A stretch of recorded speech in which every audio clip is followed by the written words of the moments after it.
2000년 전에 던져진 질문 하나가 오늘 당신의 삶 전체를 완전히 바꿀 수 있다면 어떠시겠어요?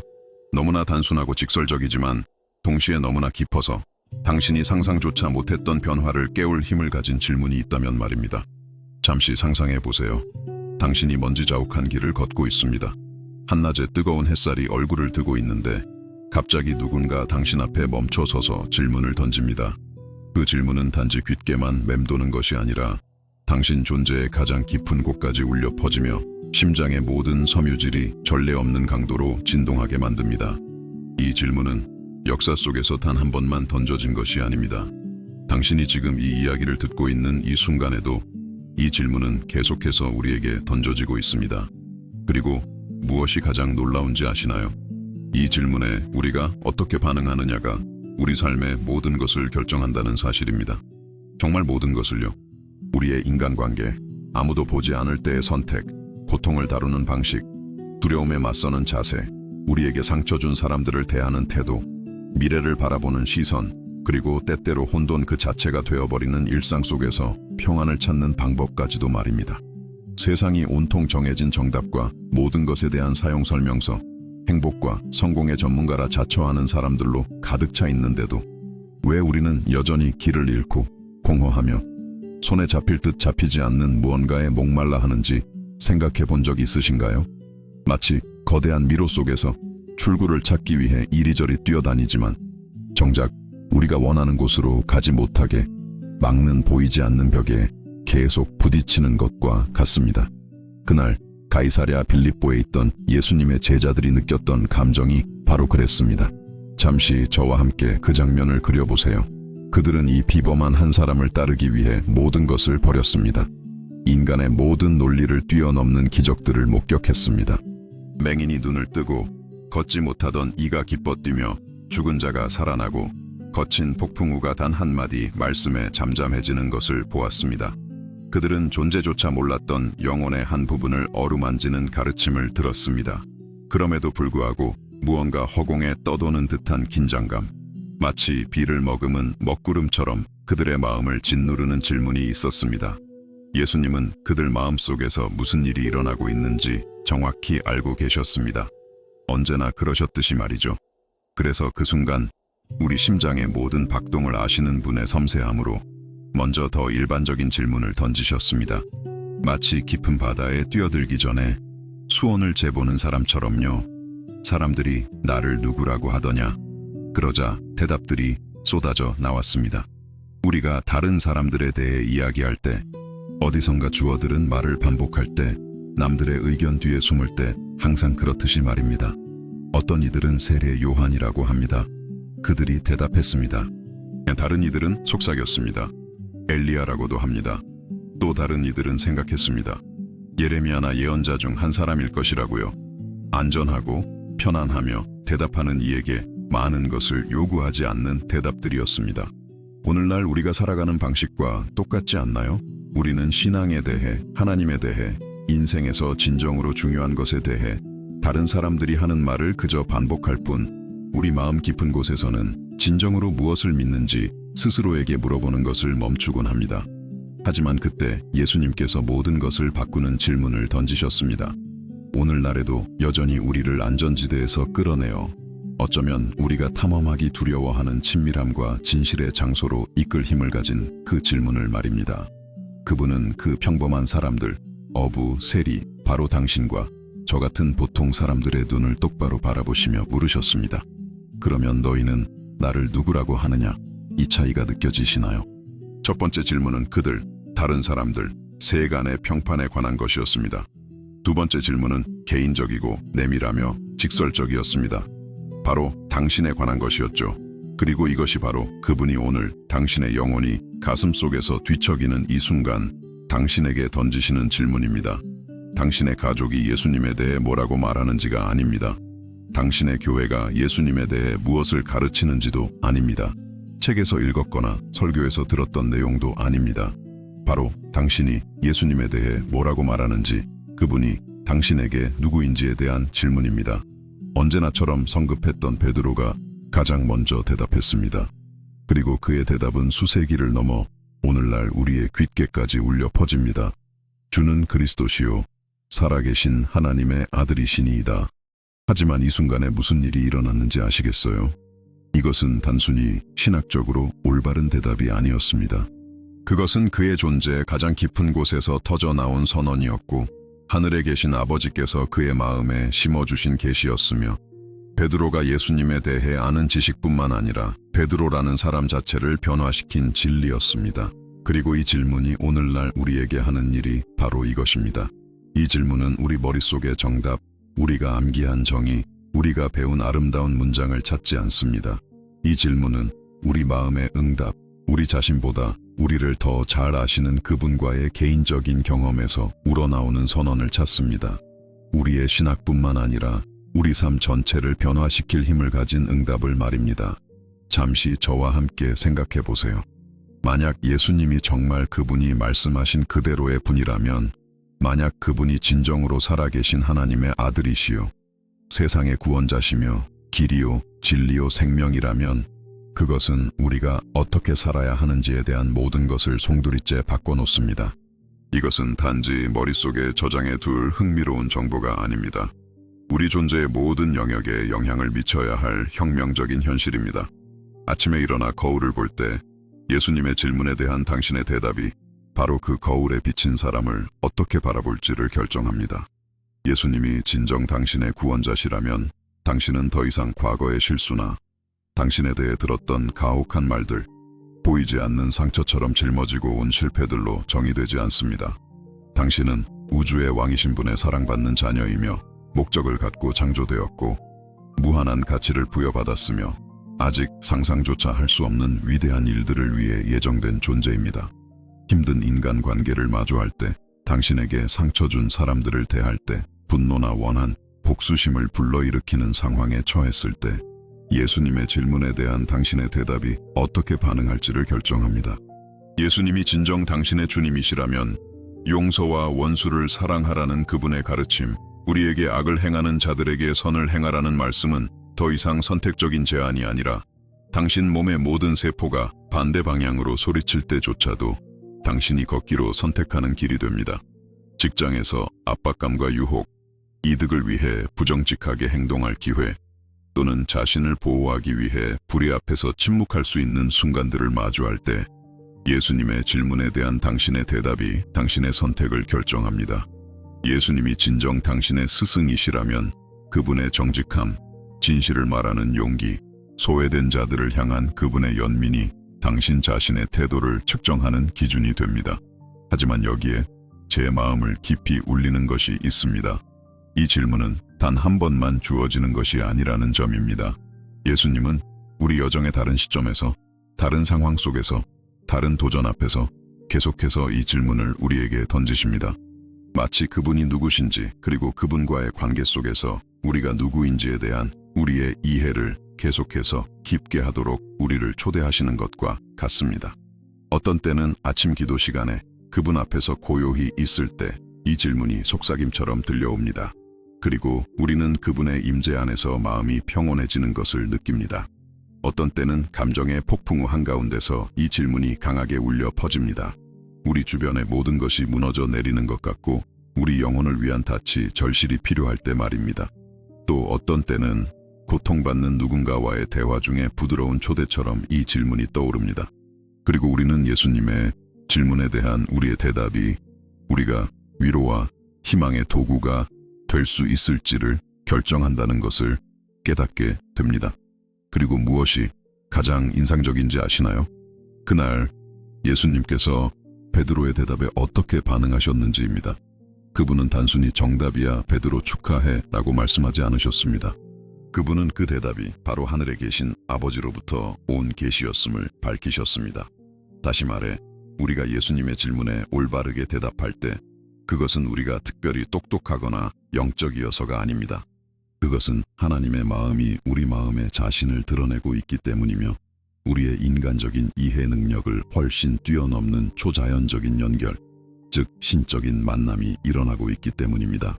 이는 당신이 방의 침묵 속에서, 지옥 같은 도시의 교통체증 속에서, 업무 중 휴식 시간에 또는 불면의 밤 한가운데서 당신의 마음이 당신은 나의 구원자, 나의 주님, 나의 희망이십니다. 라고 속삭이는 것을 느낄 때 그것은 단지 당신 혼자 말하는 것이 아니라는 의미입니다. 그것은 당신의 영혼 안에서 하나님의 성령님이 울려 퍼지는 것이며 당신의 응답을 통해 하늘 아버지가 자신을 드러내시는 것이며 말로는 온전히 설명할 수 없는 방식으로 당신의 인간성을 신성에 연결하는 거룩한 순간입니다. 하지만 아마 당신이 한 번도 깨닫지 못했을지도 모르는 사실을 말씀드리고 싶습니다. 예수님은 자신이 누구인지 몰라서 이 질문을 하신 것이 아닙니다. 그분은 자신의 정체성, 사명, 운명을 완벽하게 알고 계셨습니다. 그분은 우리를 위해 이 질문을 하셨습니다. 왜냐하면 우리의 대답이 그분이 우리에게 주러 오신 풍성한 삶을 우리가 살아낼 수 있을지, 아니면 공허한 종교 생활, 의미 없는 의식, 변화 없는 지식 속에 갇혀 살게 될지를 결정한다는 것을 알고 계셨기 때문입니다. 마치 사랑 많은 아버지가 아들에게 내가 널 얼마나 사랑하는지 아니? 라고 묻는 것과 같습니다. 아버지가 자신의 사랑을 의심해서가 아니라 아들이 그 사랑의 실체를 이해하고 내면화하며 그 안에서 살아감으로써 그의 자존감, 선택, 관계, 미래가 완전히 변화되기를 원하기 때문입니다. 예수님께서 너희는 나를 누구라고 하느냐? 라고 물으실 때 그분은 우리를 종교가 아닌 관계로 초대하고 계십니다. 그분에 대한 정보를 아는 것을 넘어 그분을 친밀하게 알 수 있도록 당신의 마음의 문을 열고 계십니다. 평범한 일상 속에서 그분의 사랑과 지혜, 능력이 어떻게 나타날 수 있는지 발견하는 모험이 되는 우주의 창조주와의 동반자로서의 삶을 우리에게 제안하고 계시는 것입니다. 그리고 여기에 저를 깊이 감동시키는 것이 있습니다. 이 질문에 대한 우리의 대답이 처음부터 완벽할 필요는 없다는 것입니다. 주는 그리스도시요 살아계신 하나님의 아들이시니이다 라고 그토록 아름답게 선언했던 바로 그 베드로가 몇 시간 뒤에는 예수님을 3번이나 모른다고 부인했던 바로 그 사람이었습니다. 하지만 예수님은 그를 포기하지 않으셨습니다. 오히려 부활하신 후에 베드로에게 그의 사랑과 헌신을 재확인할 3번의 기회를 주셨습니다. 이는 만약 오늘 예수님의 질문에 대한 당신의 대답이 주저되고 의심으로 가득 차 있으며 과거의 실패나 미래에 대한 두려움으로 얼룩져 있다 해도 괜찮다는 의미입니다. 예수님은 완벽함을 찾고 계신 것이 아닙니다. 그분은 진실함을 찾고 계십니다. 그분은 당신이 모든 신학적 정답을 가지고 있기를 기대하지 않으십니다. 그분은 당신의 마음이 비록 아주 작은 틈일지라도 떨림 속에서라도 눈물을 통해서라도 그분께 열리기를 기다리고 계십니다. 왜냐하면 진실은 우리가 예수님의 질문에 진심으로 대답할 때 초자연적인 일이 일어난다는 것입니다. 단지 우리의 관점만 바뀌는 것이 아닙니다. 우리 자신의 정체성이 변화됩니다. 우리는 영적인 경험을 하려는 인간 존재가 아님을 발견합니다. 우리는 하나님의 마음에 연결되어 있고 그분의 나라에 참여하며 희망이 절실히 필요한 세상에 그분의 빛을 전하는 자로서 인간적인 경험을 하는 영적인 존재임을 깨닫게 됩니다. 그리고 이 정체성의 변화는 모든 것을 바꿉니다. 외로움을 다루는 방식이 바뀝니다. 왜냐하면 당신은 결코 혼자가 아니라는 것을 발견하기 때문입니다. 미래의 불확실성에 맞서는 방식이 바뀝니다. 왜냐하면 당신은 처음부터 끝을 아시는 분의 손에 붙들려 있음을 발견하기 때문입니다. 자신의 한계와 실패를 다루는 방식이 바뀝니다. 왜냐하면 하나님의 능력이 당신의 약함 속에서 온전해짐을 발견하기 때문입니다. 다른 사람들과 관계 맺는 방식이 바뀝니다. 왜냐하면 당신의 길을 스쳐 지나가는 모든 사람이 예수님께서 목숨을 바쳐 사랑하신 존재임을 발견하기 때문입니다. 잠시 우리의 대화를 멈추고 싶습니다. 이 메시지가 당신의 마음에 와닿고 의미 있게 다가왔다면 좋아요를 눌러주세요. 간단한 행동이지만 당신처럼 희망의 메시지가 필요한 더 많은 사람들에게 다가가는데 큰 힘이 됩니다. 그리고 아직 저희 채널의 가족이 아니시라면 구독과 알림 설정도 잊지 마세요. 다음 영상을 놓치지 않으실 수 있습니다. 무엇보다 특별한 초대를 하고 싶습니다. 당신이 사랑하는 사람 중 고통과 불확실함 속에 있는 분을 떠올려 보세요. 그분에게 이 영상을 공유해 주세요. 어쩌면 그분이 다시 피어나는데 필요한 희망의 씨앗이 될 수 있습니다. 마지막으로 댓글을 통해 여러분이 무엇을 느끼셨는지 알려주세요. 여러분의 경험과 이 메시지가 어떻게 영혼을 울렸는지 정말 듣고 싶습니다. 여러분의 댓글은 우리 여정의 소중한 일부입니다. 예수님의 질문은 우리를 친밀함의 자리로 이끌지만 바로 그 친밀함은 우리를 기독교인의 삶의 또 다른 현실, 즉 실질적인 적용을 위해 준비시킵니다. 왜냐하면 우리가 예수님이 누구신지 진정으로 이해할 때, 우리의 응답이 마음 깊은 곳에서 우러나올 때, 그것은 필연적으로 우리가 일상의 모든 측면을 살아가는 방식에서 나타나기 때문입니다. 예수님이 우리에게 누구신지 진정으로 이해하기 시작할 때 우리 내면에서는 놀라운 일이 일어납니다. 마치 오랫동안 어둠 속에 있던 영혼의 구석구석을 부드러운 빛이 비추기 시작하는 것과 같습니다. 문득 우리는 예수님에 대한 정보를 아는 것과 예수님을 인격적이고 친밀하게 아는 것 사이에는 엄청난 차이가 있음을 깨닫게 됩니다. 그리고 그 차이는 우리 일상의 아주 작은 부분들에서 드러납니다. 잠시 생각해 보세요. 당신은 어떤 유명인에 대해 모든 것을 알 수 있습니다. 그의 전기를 읽고 인터뷰를 보고 그의 취향과 의견, 심지어 버릇까지 알 수 있습니다. 하지만 그렇다고 해서 당신이 그 사람과 관계를 맺고 있다는 의미는 아닙니다. 마찬가지로 우리는 신학 지식을 쌓고 성경 구절을 암송하고 예배와 성경 공부에 참석하면서도 마치 예수님이 우리와 매 순간 동행하길 원하시는 친밀한 친구가 아니라 멀리 떨어진 역사적 인물인 것처럼 살아갈 수 있습니다. 그 차이는 우리 발밑에 땅을 꺼지게 만드는 인생의 순간들을 마주할 때 명백해집니다. 청천벽력 같은 소식을 들었을 때 견고하다고 믿었던 관계가 손가락 사이에 모래처럼 부서져 내릴 때, 신중하게 세운 계획이 하룻밤 사이에 무너져 내릴 때 말입니다. 바로 그런 순간에 우리는 우리의 믿음이 하나님에 대한 지적인 알매에 불과한지, 아니면 우리 삶의 모든 세세한 부분을 아시는 살아있는 인격체에 대한 진정한 신뢰인지 발견하게 됩니다. 50년의 결혼 생활 끝에 남편을 잃은 한 할머니와의 대화가 기억납니다. 그분은 제가 결코 잊지 못할 말씀을 하셨습니다. 목사님, 저는 평생 성경을 줄줄 외울 정도로 잘 알았기 때문에 예수님을 안다고 생각했어요. 하지만 텅 빈 집의 침묵 속에서 홀로 남겨졌을 때에야 비로소 그분이 정말 제 동반자이신지, 아니면 그저 제 성경 공부 속 인물에 불과했는지 알게 되었답니다. 그러고는 눈물 사이로 미소를 지으며 덧붙였습니다.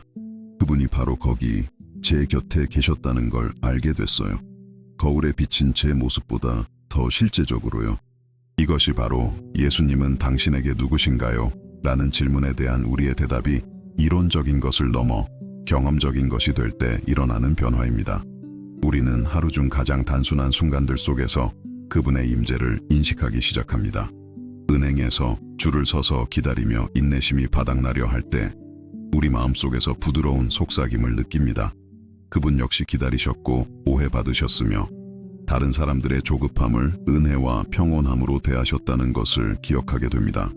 혼잡한 도시의 교통체증 속에서 누군가 갑자기 끼어들어 우리의 첫 반응이 분노일 때 예수님께서 원수를 사랑하고 우리를 박해하는 자를 축복하라고 가르치셨음을 기억합니다. 그리고 갑자기 맹렬하게 경적을 울리거나 분노에 찬 손짓을 하는 대신 우리 마음속에서 예상치 못한 연민을 발견합니다. 저 사람 힘든 하루를 보내고 있나 보다. 나쁜 소식을 듣고 멍하니 자동 조종 모드로 운전하고 있는지도 몰라. 이러한 관점의 변화는 우리가 하룻밤 사이에 완벽한 사람이 되어서 일어나는 것이 아닙니다.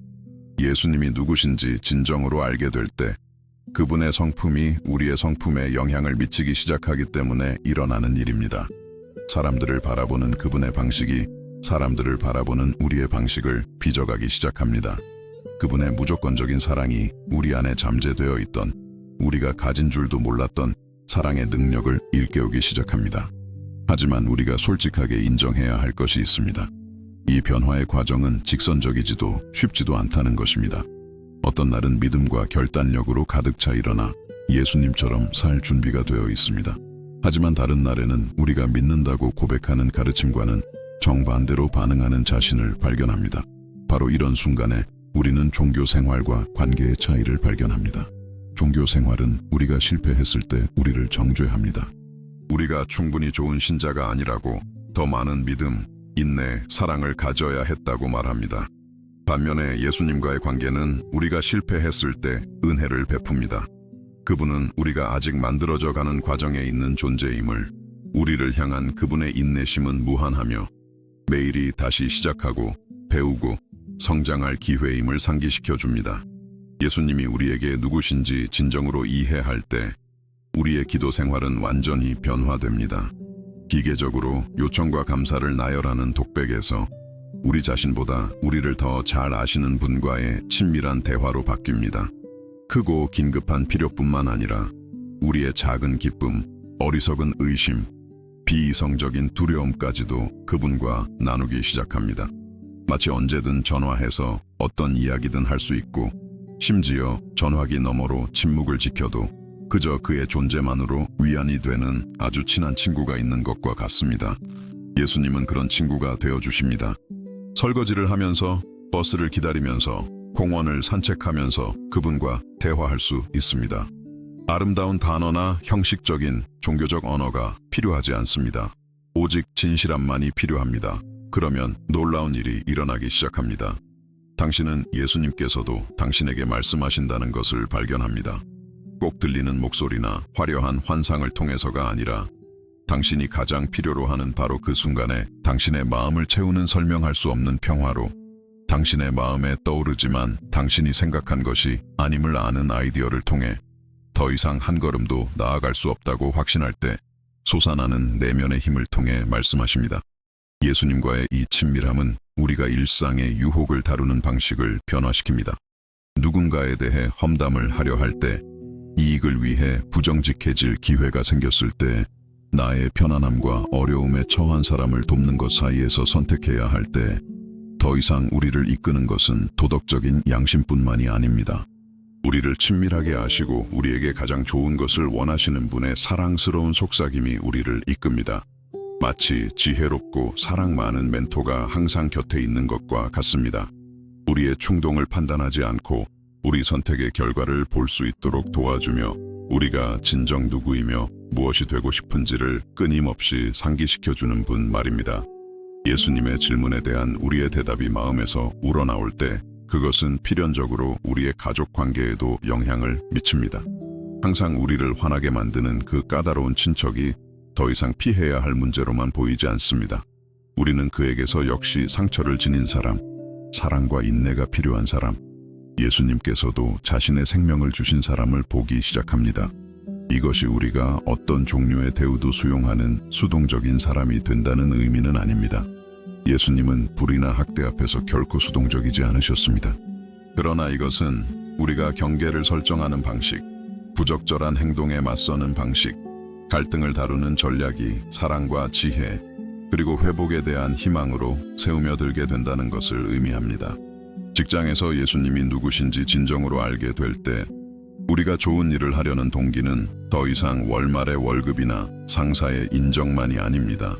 우리가 하는 모든 일을 주님께 하듯 한다는 의식입니다. 이것은 우리의 직업 윤리, 동료를 대하는 방식, 압박과 불가능해 보이는 마감 기한 앞에서의 태도를 변화시킵니다. 우리는 설교를 하거나 전도지를 나눠주지 않아도 어두운 환경에서 빛이 될 수 있음을 발견합니다. 우리의 정직함이 말보다 더 크게 말합니다. 스트레스 받는 상황에서의 인내심이 어떤 연설보다 더 많은 주목을 받습니다. 어려움에 처한 동료를 돕고자 하는 우리의 마음이 어떤 신학적 논쟁보다 우리의 믿음에 대한 더 큰 호기심을 불러일으킵니다. 하지만 아마도 우리가 예수님을 진정으로 알게 될 때 일어나는 가장 깊은 변화 중 하나는 고통에 대한 우리의 관계일 것입니다. 우리는 고통을 무슨 수를 써서라도 피하고 쾌락과 편안함을 삶의 최고 목표로 추구하라고 가르치는 세상에 살고 있습니다. 예수님을 친밀하게 알게 될 때 우리가 고통을 좋아하게 되거나 마조이즘적으로 추구하게 되는 것은 아닙니다. 그러나 우리는 그분의 임재 안에서 겪는 고통이 변화를 가져올 수 있음을 이해하기 시작합니다. 예수님은 문제없는 삶을 약속하지 않으십니다. 사실 그분은 이에 대해 매우 솔직하셨습니다. 세상에서는 너희가 환난을 당하나 하지만 그분은 이 현실적인 선언을 놀라운 약속으로 완성하십니다. 담대하라. 내가 세상을 이기었노라. 이는 우리가 어려움에 직면할 때, 그리고 우리 모두는 어려움에 직면합니다. 우리가 혼자가 아니라는 것을 의미합니다. 우리 곁에는 이미 모든 형태의 인간적 고통을 겪고 승리하신 분이 계십니다. 이러한 관점은 우리가 상실, 실망, 질병, 배신을 다루는 방식을 완전히 바꿉니다. 우리는 그것들이 아프지 않은 척하지 않습니다. 예수님께서도 나사로를 부활시키실 것을 아셨음에도 불구하고 그의 죽음 앞에서 우셨습니다. 하지만 우리는 이러한 고통들이 이야기의 끝이 아니라는 확신을 가지고 맞섭니다. 더 큰 목적이 짜여지고 있으며 우리 눈이 그것을 볼 수 없을 때조차도 구원이 일어나고 있습니다. 그리고 우리는 놀라운 사실을 발견합니다. 종종 가장 큰 어려움의 순간에 예수님의 임재를 가장 강렬하게 경험한다는 것입니다. 마치 그분이 상한 마음에 특별한 애정을 가지고 계시며 어두운 골짜기를 지나는 이들에게 특별한 관심을 기울이시는 것과 같습니다. 이것이 우리가 고통을 낭만화하거나 그것을 겪는 것이 쉽다고 가장해야 한다는 의미는 아닙니다. 이것은 우리가 상황을 초월하는 희망, 인간의 이해를 뛰어넘는 평화, 분명히 우리 자신에게서 나오지 않는 힘을 가지고 이 어려운 시기를 통과할 수 있다는 것을 의미합니다. 예수님이 누구신지 진정으로 알게 될 때 우리 자신의 한계를 다루는 방식도 변화됩니다. 우리는 결코 실패하지 않고 의심하지 않으며 두려움을 느끼지 않는 영적인 슈퍼히어로가 되려는 시도를 멈춥니다. 우리는 예수님께서 성육신하셨을 때 자신의 인간성을 받아들이셨던 것처럼 우리의 인간성을 받아들이기 시작합니다. 그분은 배고픔, 목마름, 피곤함, 슬픔을 느끼셨습니다. 그분은 우셨고 고뇌하셨으며 십자가 위에서 버림받는 경험까지 하셨습니다. 이것이 그분을 덜 신적이게 만들지 않았습니다. 이것은 그분을 이 땅의 현실 속에서 사는 것이 무엇인지 정확히 이해하는 구원자가 필요한 우리 한계 있고 결함 많은 인간들에게 완전히 다가갈 수 있는 분으로 만들었습니다. 이러한 이해는 우리가 하나님께 받아들여지기 위해 완벽해야 한다는 압박감에서 우리를 해방시킵니다. 우리는 그분이 우리를 있는 그대로 우리가 있는 곳에서 우리의 모든 모순과 불일치에도 불구하고 사랑하신다는 것을 발견합니다. 하지만 그분은 우리를 너무나 사랑하시기에 우리가 있는 곳에 그대로 두지 않으십니다. 그분은 끊임없이 우리 안에서 일하시며 우리의 성품을 빚으시고 사랑할 수 있는 우리의 능력을 확장시키시며 그분과의 닮은 모습을 늘려가십니다. 이것은 평생 지속되는 과정이며 그것은 위안이 됩니다. 완벽해지기 위해 서두를 필요가 없다는 것을 의미합니다. 우리는 여정을 즐길 수 있고 모든 작은 성장을 축하할 수 있으며 우리 자신의 이상에 미치지 못할 때 자신에게 인내심을 가질 수 있습니다. 예수님을 진정으로 알게 될 때 미래에 대한 우리의 관점도 변화됩니다. 우리는 내일, 다음 주, 내년에 무슨 일이 일어날지에 대해 불안해하며 사는 것을 멈춥니다. 계획에 대해 무책임하거나 태만해지기 때문이 아니라 우리의 미래가 우리를 무한히 사랑하시고 우리 삶을 위한 최선의 계획을 가지고 계신 분의 손에 있다는 깊은 신뢰를 발전시키기 때문입니다.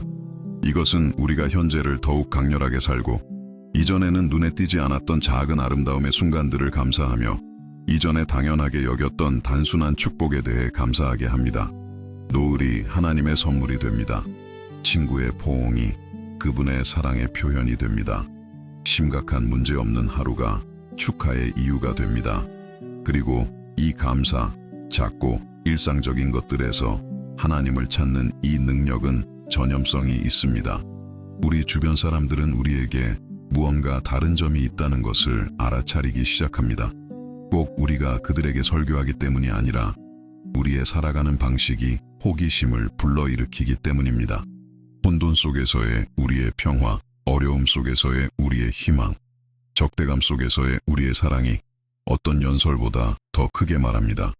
이 발견의 여정이 당신의 마음에 감동을 준다면 좋아요를 누르고 우리와 함께 계속해 주세요. 진정한 희망과 변화가 가능하다는 것을 들어야 할 누군가와 공유해 주세요. 댓글로 오늘 당신은 예수님의 질문에 어떻게 대답할 것인지 알려주세요. 예수님이 진정 누구신지 발견하는 것은 우리를 더욱 깊은 것을 이해하도록 준비시킵니다. 즉, 이 진리가 우리 삶의 가장 내밀하고 도전적인 영역, 상처가 가장 깊고 치유의 필요성이 가장 절실한 곳에서 어떻게 나타나는지를 말입니다. 살다 보면 예수님의 질문이 거의 고통스러울 정도로 꿰뚫는 듯이 우리 영혼에 울려 퍼지는 순간들이 있습니다. 마치 우리가 어둠 속에 숨겨두고 싶었던 구석진 곳을 강한 빛이 비추는 것과 같습니다. 바로 우리가 자신에 대해, 하나님에 대해, 삶에 대해 안다고 믿었던 모든 것을 의심하게 만드는 상황에 직면할 때입니다. 고통이 너무나 강렬하게 우리 문을 두드려 속에서부터 산산조각 나는 것 같을 때, 그리고 문득 방의 침묵 속에서 이렇게 외치는 자신을 발견할 때입니다. 예수님, 당신이 정말 당신이 말한 그런 분이라면 내가 가장 당신을 필요로 하는 지금 어디에 계신가요? 이런 순간들은 우리의 믿음이 첫 폭풍 후에 벗겨지는 얕은 거칠에 불과한지, 아니면 삶의 파도가 우리를 완전히 삼키려 위협할 때조차 우리를 굳건히 지켜주는 견고한 닻인지 발견하는 때입니다. 그리고 진실은 우리 모두가 이런 순간들을 겪는다는 것입니다. 예외는 없습니다. 고통으로부터 보호받고 실망으로부터 안전하며 우리의 세상을 무너뜨리는 파괴적인 상실로부터 면역된 기독교인의 삶이란 존재하지 않습니다. 비극적인 사고로 어린 아들을 잃은 후 저를 찾아온 한 젊은 어머니가 기억납니다. 그녀는 상실의 고통뿐만 아니라 하나님을 의심하는 죄책감으로 무너져 있었습니다. 그녀는 흐느끼며 말했습니다. 목사님, 저는 항상 예수님이 제 구원자라고, 그분을 완전히 신뢰한다고 말했어요.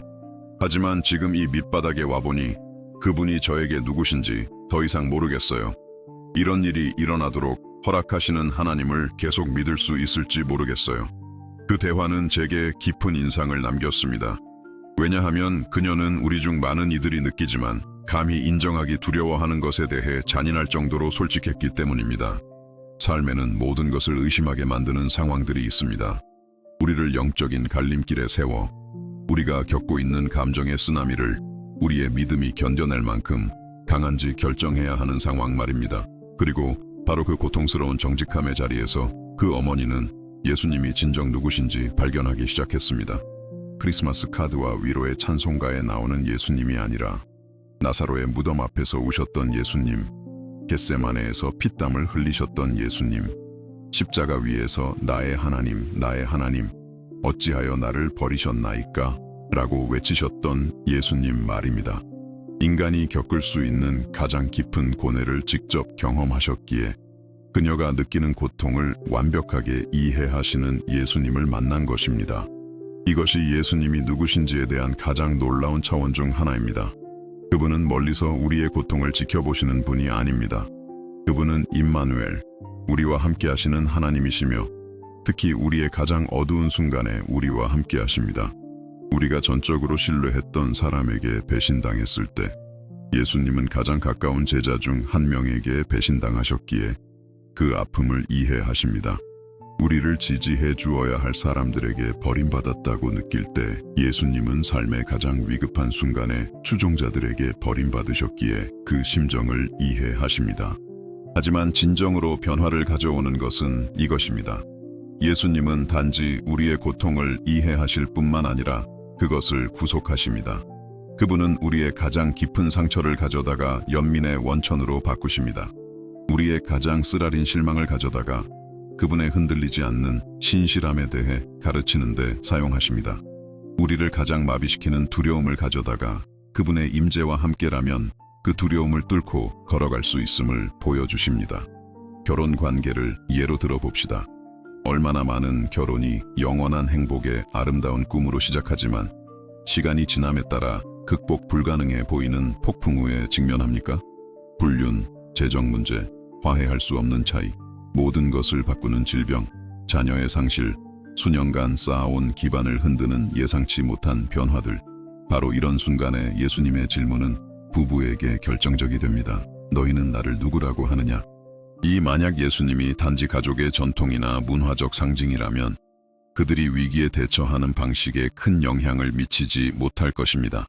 하지만 만약 예수님이 진정으로 그 관계의 주인이시라면 깊은 상처를 치유하고 완전히 파괴된 것처럼 보였던 것을 회복시킬 수 있는 분으로 인정된다면 초자연적인 일이 일어날 수 있습니다.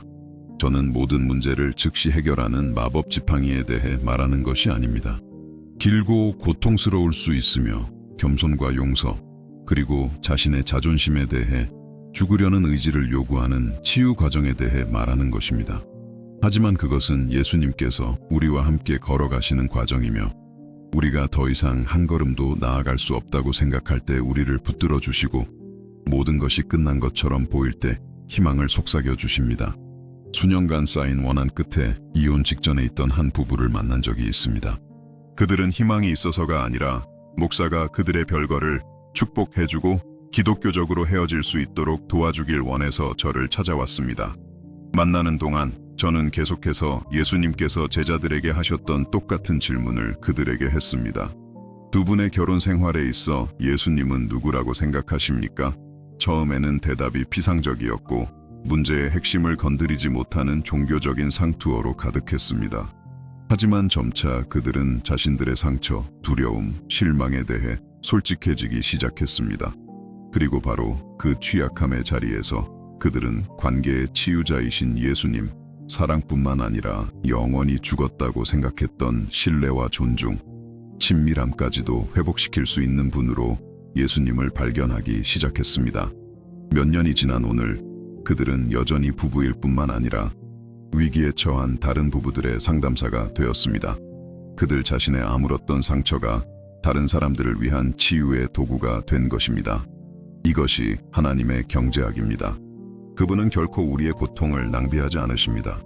그분은 항상 그것을 사용하여 비슷한 싸움을 겪고 있는 다른 사람들을 축복할 방법을 찾으십니다. 파괴적인 재정 문제에 직면할 때도 마찬가지입니다.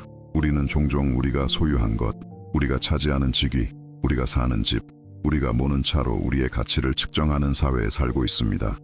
예상치 못한 해고, 사업 실패, 모든 저축을 소진시킨 질병 때문에 이 모든 것을 잃었을 때 우리 자신의 정체성을 잃은 것처럼 느껴질 수 있습니다. 바로 그 순간 예수님의 질문은 어둠 속의 등대가 됩니다. 너희는 나를 누구라고 하느냐? 만약 예수님이 진정으로 우리의 공급자, 우리의 안전, 우리의 정체성의 원천이시라면 우리의 자존감은 은행 계좌에 달려있지 않습니다. 우리의 존엄성은 우리의 직업에 의해 결정되지 않습니다. 우리의 가치는 우리가 축적한 물질적 재산으로 측정되지 않습니다. 이것이 우리가 돈에 대해 무책임해야 하거나 가족을 부양하기 위해 열심히 일하지 말아야 한다는 의미는 아닙니다. 예수님은 결코 수동성이나 태만을 가르치지 않으셨습니다. 그러나 이것은 우리의 내면의 평화, 밤에 편안하게 잠들 수 있는 능력, 미래에 대한 희망이 외부 환경에 달려있는 것이 아니라 결코 우리를 떠나지도 버리지도 않겠다고 약속하신 분과의 내적 관계에 달려있음을 의미합니다. 경제 위기로 모든 것을 잃은 한 사업가를 만난 적이 있습니다. 그는 처음 몇 달 동안 자신의 재산뿐만 아니라 정체성까지 잃은 것처럼 완전히 길을 잃었다고 말했습니다. 그러나 바로 그 골짜기에서 그는 예수님이 진정 누구신지 발견했습니다. 단지 물질적 축복의 하나님이 아니라 결핍의 순간에 충실한 동반자, 수치의 순간에 위로자, 명백한 실패의 순간에 희망이신 분을 말입니다. 그는 단지 하나님께 자신의 재정 문제를 빨리 해결해 달라고 기도하는 법을 배운 것이 아니라 현명한 결정을 내릴 수 있는 지혜를, 거절당했을 때 낙담하지 않을 힘을, 이전에 자신의 수준 이하라고 생각했을 직업을 받아들일 겸손을, 그리고 이전에는 눈에 띄지 않았던 매일의 작은 공급에 대한 감사를 구하는 법을 배웠습니다. 몇 년 후 그의 재정 상황이 다시 안정되었을 때 그는 제가 결코 잊지 못할 말을 했습니다. 목사님, 제가 겪은 일을 누구에게도 겪으라고 권하고 싶지 않지만 그 경험을 세상 무엇과도 바꾸지 않을 겁니다. 바로 그 밑바닥에서 저는 진짜 예수님을 만났습니다. 제가 아무것도 가지지 못했을 때조차도 그분만이 제가 필요한 전부라는 것을 그곳에서 발견했습니다. 건강 분야는 예수님의 질문이 특별한 강도로 울려 퍼지는 또 다른 영역입니다. 파괴적인 진단을 받았을 때, 우리 몸이 상상도 못했던 방식으로 우리를 배신할 때, 육체적 고통이 너무 심해서 다른 것을 생각하기조차 힘들 때, 하나님이 이 모든 것 가운데 어디에 계신지 의문을 품는 것은 자연스러운 일입니다. 어떤 사람들은 질병 앞에서 하나님께 반항하고 그런 일이 일어나도록 허락하신 것을 비난합니다. 다른 사람들은 그분과 협상하려 하며 만약 치유해 주신다면 더 나은 사람이 되겠다고 약속합니다. 그러나 질병의 한가운데서 놀라운 발견을 하는 사람들이 있습니다. 예수님은 단지 기적적으로 치유하시는 하나님, 때로는 그렇게 하시지만 일뿐만 아니라 질병을 통해 우리와 함께 걸으시는 하나님, 우리 몸이 쇠약해질 때 우리를 붙드시는 하나님, 치료가 기대했던 대로 되지 않을 때 평화를 주시는 하나님이라는 것입니다. 2년 동안 암과 싸웠던 한 할머니를 만난 적이 있습니다. 그녀는 처음에는 치유에 집착하며 금식하고 기도하고 모든 사람에게 기도를 부탁했다고 말했습니다. 마치 간구의 양을 통해 하나님께 치유를 강요할 수 있는 것처럼 말입니다. 하지만 점차 그녀는 예수님께서 단지 그녀의 몸을 치유하는 것보다 그녀의 영혼을 치유하는 데 더 관심이 있으시다는 것을 깨닫기 시작했습니다. 치료 기간 동안 그녀는 이전에 결코 알지 못했던 하나님과의 친밀함을 경험했습니다. 긴 화학요법 시간은 깊은 기도의 시간이 되었습니다. 육체적 약함의 순간은 영적인 힘을 경험할 기회가 되었습니다. 불면의 밤은 예배와 감사의 철야 기도가 되었습니다. 그녀는 암에서 치유되었을까요? 네, 그렇습니다. 하지만 그녀는 가장 중요한 치유는 몸의 치유가 아니라 영혼의 치유였다고 말했습니다. 예수님은 단지 행복한 순간의 하나님이 아니라 어려운 순간의 하나님이시라는 것을, 단지 강한 자의 하나님이 아니라 특히 약한 자의 하나님이시라는 것을, 단지 건강한 자의 하나님이 아니라 삶의 모든 영역에서 치유가 필요한 자들의 하나님이시라는 것을 발견한 것이었습니다. 용서의 차원은 아마도 예수님의 질문이 결정적으로 중요해지는 가장 도전적인 영역 중 하나일 것입니다. 우리 모두는 다른 사람들에 의해 생긴 상처를 안고 살아갑니다. 어떤 사람은 분노의 순간에 내뱉은 거친 말과 같은 작은 상처를 가지고 있습니다. 다른 사람은 신체적 또는 정서적 학대, 배우자의 배신, 부모의 유기, 가족의 거부와 같은 깊은 상처를 가지고 있습니다. 누군가가 우리에게 깊은 상처를 주었을 때 우리의 자연스러운 반응은 정의를 찾거나 복수를 하거나, 적어도 우리에게 상처를 준 사람이 자신이 저지른 악을 인정하고 진심으로 회개한다는 보장을 받는 것입니다. 그러나 예수님은 우리의 인간 본성을 완전히 거스르는 것을 가르치셨습니다. 사과를 받지 못했을 때에도, 그 사람이 우리에게 상처를 입혔다는 것을 인정하지 않을 때에도, 심지어 계속해서 우리에게 상처를 줄 때에도 우리는 용서해야 한다는 것입니다. 이것은 불가능하고 불공평하며 심지어 자기 학대처럼 보입니다. 우리가 어렸을 때 우리를 버린 아버지를 어떻게 용서할 수 있을까요? 우리 가장 친한 친구와 우리를 배신한 배우자를 어떻게 용서할 수 있을까요? 공개적으로 우리를 모욕하고 우리의 직업적 명성을 파괴한 상사를 어떻게 용서할 수 있을까요? 피할 수 있었던 사고로 우리 아이를 죽인 음주운전자를 어떻게 용서할 수 있을까요? 그 답은 이 극심한 고통의 순간에 예수님이 우리에게 누구신지를 이해하는 데 있습니다. 예수님은 용서하는 것이 아름답다거나 올바르기 때문에 용서하라고 요구하지 않으십니다. 그분은 우리 자신이 먼저 용서받았기 때문에, 우리가 여전히 그분의 원수였을 때, 그분으로부터 멀리 떨어져 있었을 때, 그분의 사랑이나 은혜를 받을 자격이 없었을 때, 그분께서 우리를 용서하셨기 때문에 우리에게 용서하라고 요구하십니다. 용서는 의지력으로 만들어낼 수 있는 감정이 아닙니다. 그것은 예수님이 우리에게 누구신지, 즉 우리의 용서자, 은혜의 원천, 무조건적인 사랑의 본보기이신지에 근거하여 우리가 내리는 결정입니다. 그리고 우리가 그 결정을 내릴 때 비록 우리의 마음이 여전히 피를 흘리고 있을지라도 초자연적인 일이 일어납니다. 예수님은 인간적으로는 불가능했을 일을 초자연적으로 할 수 있게 하십니다. 어린 시절 아버지에게 수년간 성적으로 학대당한 한 여성을 만난 적이 있습니다. 그녀는 수십 년 동안 이 상처를 안고 살았고, 쓴뿌리가 그녀의 모든 관계, 특히 남성과의 관계를 좀 먹도록 내버려 두었습니다. 그녀는 결혼하고 싶어서 저를 찾아왔지만 관계가 진지해질 때마다 모든 것을 망쳐버렸습니다. 어떤 남자도 완전히 신뢰할 수 없었기 때문입니다. 상담 중에 그녀는 저를 충격에 빠뜨린 말을 했습니다. 목사님, 사람들이 제게 아버지를 용서하라고 말할 때 정말 싫어요. 그들은 아버지가 제게 무슨 짓을 했는지 전혀 몰라요. 매일 이 고통을 안고 사는 게 어떤 건지 모른다고요. 당신이 피해자가 아닐 땐 용서에 대해 말하기 쉽죠. 저는 그녀에게 동의했습니다. 용서하기 쉽지 않습니다. 사실 인간적으로는 불가능합니다. 하지만 그때 저는 그녀의 관점을 바꾼 무언가를 나누었습니다. 예수님은 우리의 힘이나 선함에 근거하여 용서하라고 요구하지 않으십니다. 그분은 우리를 통해 일하시는 그분의 힘과 선함에 근거하여 용서하도록 우리를 초대하십니다. 그 과정은 빠르거나 쉽지 않았습니다. 수개월의 기도, 눈물, 내적 갈등, 분노의 순간과 감정적 탈진의 순간이 이어졌습니다. 하지만 점차 그녀는 결코 가능하리라 생각지 못했던 것을 경험하기 시작했습니다. 자신에게 그토록 깊은 상처를 준 남자에 대한 연민을 느끼기 시작한 것입니다.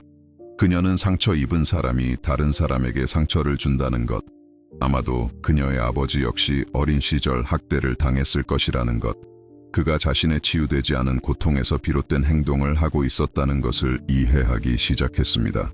이것이 그가 한 일을 정당화하지는 않았지만 그녀가 그를 단지 괴물이 아니라 치유와 구원이 절실히 필요한 망가진 인간으로 볼 수 있도록 도와주었습니다. 용서는 하룻밤 사이에 일어나지 않았지만 마침내 일어났을 때 그것은 마치 그녀의 마음속에 있던 감옥이 열리는 것과 같았습니다. 그녀는 수년 만에 처음으로 악몽 없이 밤새 잠을 잘 수 있었다고 말했습니다. 처음으로 공황 상태에 빠지지 않고 남자를 안을 수 있었습니다. 처음으로 자신의 충격적인 과거에 의해 정의되지 않는 미래를 상상할 수 있었습니다.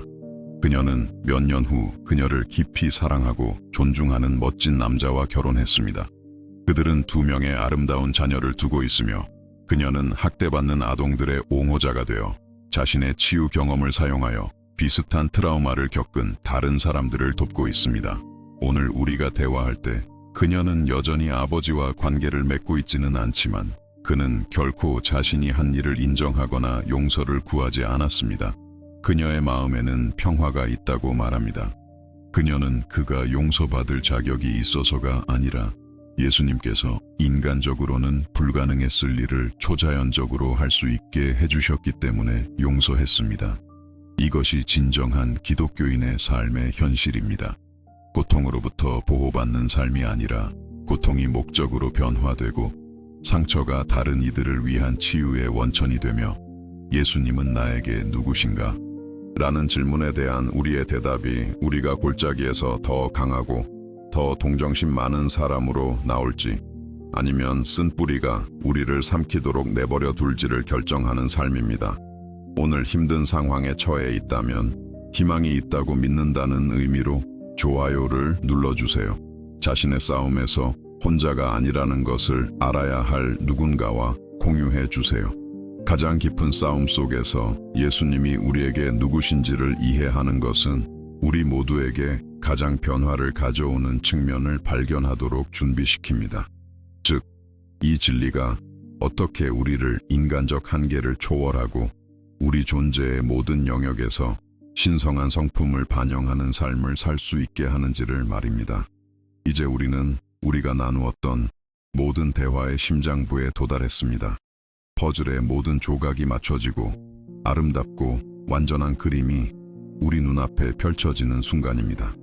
우리가 예수님이 누구신지 진정으로 이해할 때 그분의 질문에 대한 우리의 대답이 존재의 가장 깊은 곳에서 우러나올 때 놀라운 일이 일어납니다. 우리는 과거의 종교 지도자의 가르침을 따르려는 사람이 아니라 우주의 왕이신 분의 사랑받는 자녀이며 시간 이전에 시작되어 우리가 상상할 수 있는 모든 것을 넘어 계속될 영원한 이야기의 참여자임을 발견합니다. 이 발견은 우리가 매일 매 순간을 살아가는 방식의 모든 것을 완전히 바꿉니다. 아침에 일어나 차가운 바닥에 발을 디딜 때 당신은 단지 또 다른 근무일, 또 다른 기계적인 생존의 루틴을 시작하는 것이 아닙니다. 당신은 우주의 창조주와 함께하는 모험에 들어서는 것입니다. 그분은 오늘 당신을 위한 구체적인 계획을 가지고 계시며 당신의 삶을 통해 만지고 싶어 하는 사람들이 있고 그분이 계획하신 독특한 방식으로만 당신이 붙잡을 수 있는 그분의 사랑을 나타낼 기회들이 있습니다. 잠시 상상해 보세요. 당신이 마음 깊은 곳에서 말씀으로 은하계를 만드신 전능하신 하나님이 오늘 당신의 하루에 개인적으로 관심을 갖고 계시다고 진정으로 믿는다면 어떨까요? 그분은 당신의 마음을 스쳐 지나갈 모든 걱정, 당신이 만날 모든 사람, 당신이 내려야 할 모든 결정을 알고 계시며 바로 당신 곁에서 당신을 인도하고 힘을 주며 그분의 사랑의 도구로 사용하실 준비가 되어 있다는 것을 말입니다. 이것은 종교적 환상이나 피상적인 긍정적 사고가 아닙니다. 이것은 예수님께서 우리에게 드러내러 오신 현실입니다. 그분께서 너희는 나를 누구라고 하느냐? 라고 물으셨을 때 그분은 우리의 진정한 정체성을 발견하도록 우리를 초대하고 계셨습니다. 우리는 이 땅에 있는 하늘나라의 대사입니다. 사랑, 정의, 자비, 희망에 의해 통치받는 것이 어떤 것인지 절실히 경험해야 할 세상에서 신성한 정부의 공식 대표자입니다. 그리고 여기에 당신이 마주하는 모든 어려운 상황을 바라보는 방식을 혁신할 무언가가 있습니다. 예수님이 진정 당신의 주님이실 때 당신의 삶에는 더 이상 우연이 없습니다. 오직 하나님의 섭리 God incidences만이 있을 뿐입니다. 수년 동안 보지 못했던 친구와의 예기치 않은 만남, 그리고 그 친구가 바로 당신이 도울 경험이 있는 분야에서 위기를 겪고 있는 것, 당신이 가장 필요로 하는 바로 그 순간에 나타나는 직업 기회, 꿈을 포기하기 직전에 받는 격려의 말 한마디, 이것은 우리에게 일어나는 모든 일이 좋거나 즐겁다는 의미가 아닙니다. 이것은 하나님께서 가장 고통스러운 경험조차도 성장, 치유, 축복의 도구로 바꾸시는 전문가이시라는 것을 의미합니다. 그분은 그분을 사랑하는 자들을 위해 모든 것이 합력하여 선을 이루게 하시는 하나님이십니다. 일부가 아닙니다. 아름답고 쉬운 것들만이 아닙니다. 우리를 울게 하고 혼란스럽게 하며 우리의 확신을 흔들고 우리가 상상도 못했던 방식으로 성장하게 만든 것들을 포함한 모든 것입니다. 예수님이 누구신지 진정으로 이해할 때 당신의 직장 생활은 완전히 변화됩니다. 당신은 더 이상 월급을 받기 위해 시간을 때우는 것이 아닙니다. 당신은 당신의 직업을 통해 만왕의 왕을 섬기고 있습니다. 매일 하는 그 지루한 업무요? 그것은 탁월함을 통해 하나님을 영화롭게 할 기회입니다. 항상 당신을 짜증나게 하는 그 어려운 동료요?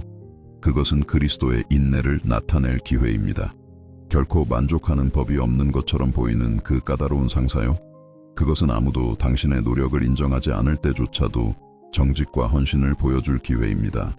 그리고 가장 놀라운 것은 당신이 이런 방식으로 살기 시작할 때 주변 사람들이 당신에게서 무언가 다른 점을 발견한다는 것입니다. 당신이 설교하거나 성경 구절을 나눠주기 때문이 아니라 당신이 일하는 방식, 사람들을 대하는 방식, 압박에 반응하는 방식이 예수님의 성품을 반영하기 때문입니다. 당신은 살아있는 편지, 말보다 행동으로 하나님의 사랑을 선포하는 걸어 다니는 복음이 됩니다. 한 대기업에서 일하며 완전히 보이지 않는 존재라고 느꼈던 컴퓨터 기술자가 기억납니다. 그는 하루 종일 컴퓨터를 고쳤고 기본적인 인사를 제외하고는 거의 누구와도 대화하지 않았으며 자신의 삶이 하나님 나라에 큰 영향을 미치지 못한다고 생각했습니다. 하지만 그가 예수님이 자신에게 누구신지 진정으로 이해하기 시작했을 때 그의 관점은 완전히 바뀌었습니다. 그는 자신이 고칠 컴퓨터의 모든 사용자를 위해 기도하기 시작했습니다. 모든 지원 요청을 그 사람들을 통해 예수님을 섬길 기회로 대하기 시작했습니다. 상사들의 주목을 끄는 탁월함과 기쁨으로 자기 일을 하기 시작했습니다. 그리고 점차 사람들은 기술적인 문제를 해결하기 위해서뿐만 아니라 삶, 어려움, 희망에 대해 이야기하기 위해 그를 찾기 시작했습니다. 몇 년이 지난 오늘 그는 자신의 책상이 회사에서 비공식적인 상담 창구가 되었다고 말합니다. 사람들은 관계, 두려움, 꿈에 대해 이야기하기 위해 그에게 옵니다.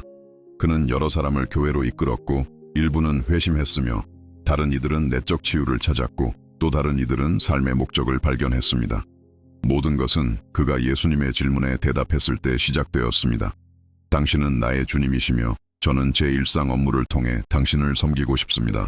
가족 관계에서도 똑같은 변화가 일어납니다. 예수님이 진정 당신의 주님이실 때 당신은 다른 사람을 바꾸려는 시도를 멈추고 그분이 당신을 바꾸시도록 허락합니다. 가족이 당신의 기대에 따라 행동하기를 바라는 것을 멈추고 예수님께서 우리에게 주신 본보기, 즉 무조건적이고 인내하며 친절하고 원한을 품지 않으며 항상 최선을 기대하는 사랑으로 그들을 사랑하기 시작합니다. 이것이 당신이 어떤 종류의 대우도 수용하는 수동적인 사람이 된다는 의미는 아닙니다. 예수님은 결코 수동적이지 않으셨습니다. 그분은 부적절한 행동에 맞섰고 명확한 경계를 설정했으며 필요할 때 해로운 사람들로부터 멀어지셨습니다. 하지만 그분은 이 모든 것을 사랑과 지혜로 복수나 처벌이 아닌 회복과 치유를 목표로 하셨습니다. 수년간의 감정적 조종과 파괴적인 비판 끝에 어머니와 관계를 끊었던 한 여성을 만난 적이 있습니다. 그녀는 더 이상 어머니와 같은 공간에 있으면 분노, 좌절, 그리고 거친 말로 되갚고 싶은 욕구를 느끼지 않을 수 없다고 말했습니다. 하지만 그녀가 예수님이 자신에게 누구신지 진정으로 이해하기 시작했을 때 그녀는 다르게 기도하기 시작했습니다. 하나님께 어머니를 바꿔달라고 기도하는 대신 자신을 바꿔달라고 기도하기 시작했습니다. 비판으로부터 보호해달라고 기도하는 대신 은혜로 응답할 지혜를 구하기 시작했습니다. 어머니가 자신의 잘못을 인정해달라고 기도하는 대신 비록 부적절하고 파괴적인 방식이었을지라도 자신이 아는 최선의 방법으로 자녀를 키운 그 상처 입은 여성에 대해 예수님의 마음을 갖게 해달라고 기도하기 시작했습니다. 화해의 과정은 거의 2년이 걸렸지만 오늘날 그들은 아름답고 건강한 관계를 맺고 있습니다. 어머니는 여전히 한계가 있고 때때로 부적절한 말을 하지만 딸은 분노로 반응하는 대신 사랑으로 응답하는 법을 배웠습니다. 그녀는 명확하지만 부드러운 경계를 설정했고 놀랍게도 어머니는 그것을 존중하기 시작했으며 심지어 더 나은 사람이 되는 방법에 대해 조언을 구하기까지 했습니다. 이것이 하나님 나라의 경제학입니다. 우리가 다른 사람을 고치려는 시도를 멈추고 예수님께서 우리를 고치시도록 허락할 때 그분은 종종 우리의 변화를 사용하여 우리 주변 사람들의 변화를 이끌어내십니다. 항상 그런 것은 아닙니다. 모든 사람이 자유의지를 가지고 있기 때문입니다. 하지만 종종 진실하고 무조건적인 사랑은 사람들 안에 자신들의 더 나은 버전이 되고자 하는 열망을 일깨웁니다. 재정 분야에서 예수님이 진정 당신의 주님이실 때 당신은 놀라운 사실을 발견합니다.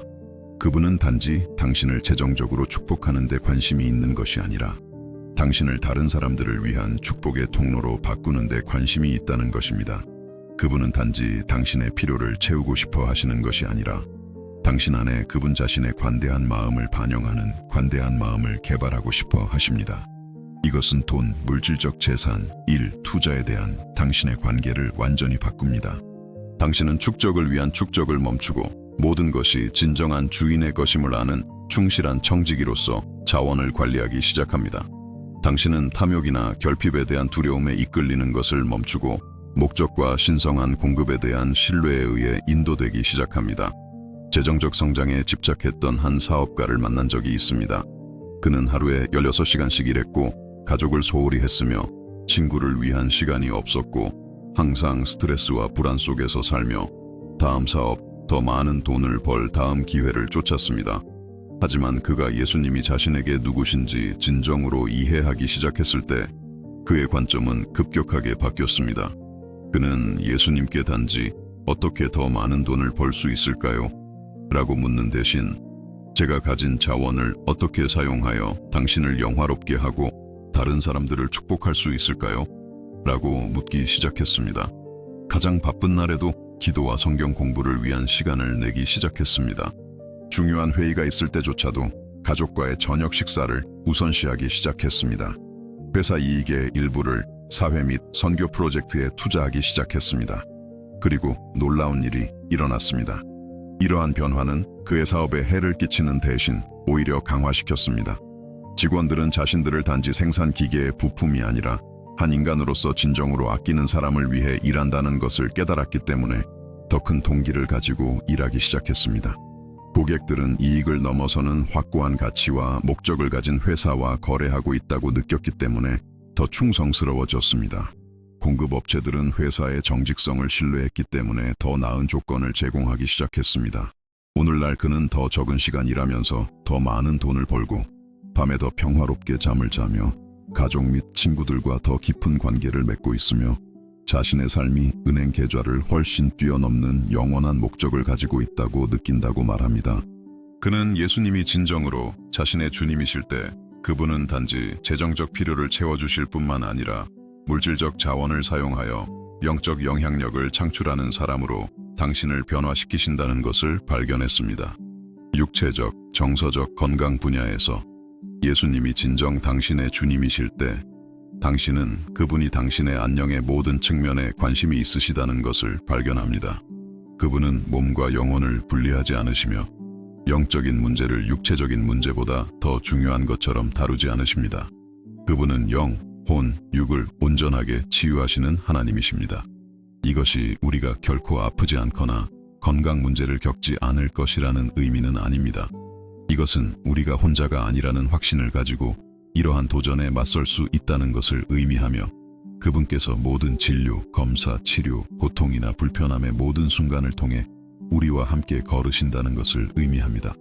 또한 우리는 그분께서 우리의 육체적 한계조차도 인내, 연민, 하나님에 대한 의존, 삶의 단순한 것들에 대한 감사와 같은 자질을 우리 안에서 개발하는 데 사용하실 것이라고 신뢰할 수 있다는 것을 의미합니다. 제가 만난 가장 빛나고 영향력 있는 사람들 중 일부는 심각한 건강 문제에 직면하고 있지만 예수님의 임재가 어려움 속에서도 그들을 지탱하고 기쁨으로 채우기에 충분하다는 것을 발견한 사람들입니다. 20세의 오토바이 사고로 하반신이 마비된 한 청년을 만난 적이 있습니다. 처음에는 반항하고 우울해하며 왜 하나님께서 그렇게 젊고 미래에 대한 꿈과 계획이 많은 사람에게 이런 일이 일어나도록 허락하셨는지 의문을 품었습니다. 하지만 점차 많은 가족의 지지, 상담, 그리고 특히 예수님과의 깊은 개인적인 경험을 통해 그는 자신의 삶이 여전히 엄청난 목적과 의미를 가지고 있음을 발견하기 시작했습니다. 10년이 지난 오늘 그는 동기부여 강사로서 전국을 여행하며 자신의 이야기를 들려주고 가장 큰 역경 속에서도 꿈을 포기하지 말라고 사람들을 격려합니다. 그는 멋진 여성과 결혼하여 2명의 아름다운 자녀를 두고 있으며 접근성 컨설턴트로 일하며 기업들이 더 포용적인 환경을 만들도록 돕고 있습니다. 그는 제가 결코 잊지 못할 말을 했습니다. 목사님, 제가 겪은 일을 선택하지는 않았을 것이고 누구에게도 추천하지 않을 겁니다. 하지만 제가 겪은 일 때문에 제가 된 사람을 세상 무엇과도 바꾸지 않을 겁니다. 바로 휠체어 위에서 저는 예수님이 진정 누구신지 발견했습니다. 육체적 한계 속에서 저는 제 영적인 힘을 발견했습니다. 의존 속에서 저는 진정한 독립을 발견했습니다. 예수님이 진정 당신의 주님이실 때 당신의 한계조차도 하나님의 능력을 나타내는 발판이 됩니다. 당신의 약점은 신성한 힘을 경험할 기회가 됩니다. 당신의 불완전함은 그리스도의 빛이 비치고 비슷한 싸움을 겪고 있는 다른 사람들을 만질 수 있는 창문이 됩니다. 꿈과 삶의 목적 분야에서 예수님이 진정 당신의 주님이실 때 당신은 놀라운 사실을 발견합니다. 그분은 당신의 꿈을 파괴하러 오신 것이 아니라 그것들을 정화하고 확장하며 그분의 왕국의 도구로 사용하기 위해 오셨다는 것입니다. 당신이 그분을 사랑할 때 당신 마음의 소원은 종종 그분 자신이 그곳에 심어두신 것, 그분의 영광과 많은 사람들의 축복을 위해 피어나기를 원하시는 목적의 씨앗입니다. 이것이 우리의 모든 소원이 거룩하거나 올바르다는 의미는 아닙니다.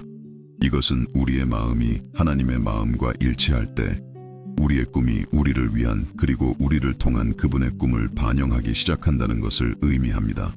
우리는 단지 우리 자신의 성공을 꿈꾸는 것이 아니라 다른 사람들의 삶에 긍정적인 영향을 미치는 방법을 꿈꾸기 시작합니다.